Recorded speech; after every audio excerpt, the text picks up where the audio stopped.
Hello, Donald Trump has announced new tariff on imports on steel and aluminium coming from Europe, Canada and Mexico. It means that steel and aluminium will be more expensive in the US due to this new tariff, 25% on steel, 10% on aluminium. One consequence, immediate consequence, is that steel is more expensive, aluminium is more expensive. So for households, for the US industry, it will be more expensive to work with this stuff. It means that cars, planes, etc. will be more expensive after this new tariff.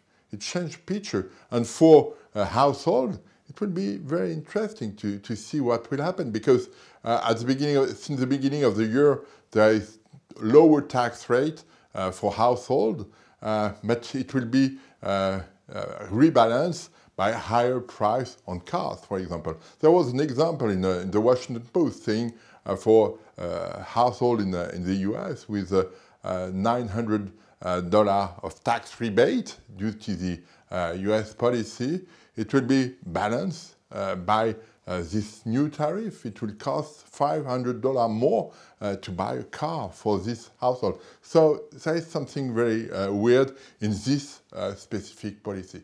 The second point is that all these measures that have been taken in the US are at the center, at the heart, at the core of the industrial process. You use steel and aluminium for a lot of things. It means that for one job that has been saved by this measure in the steel industry, for example, 5 jobs will be lost in other industry, in cars, etc.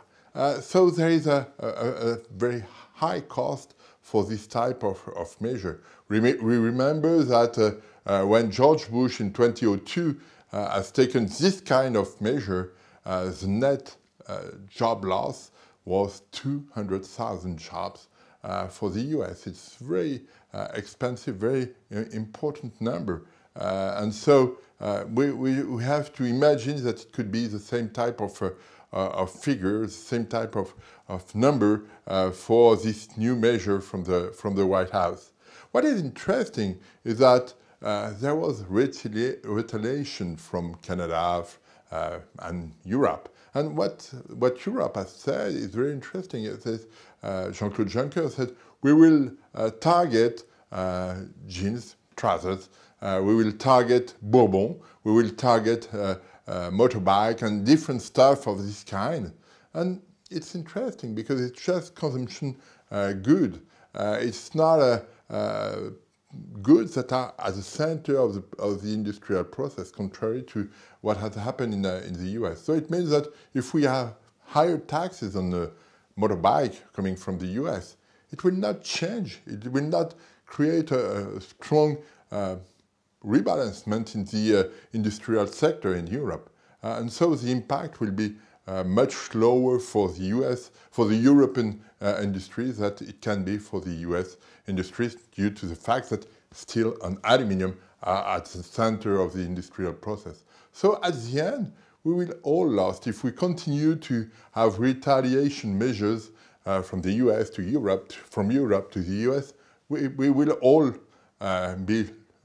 lost in this type of measure. So we have to stop that now, and that's why it's very important. Instead, we will have lower jobs, lower economic activity, and it's at the cost. It's a cost for everyone. Thank you.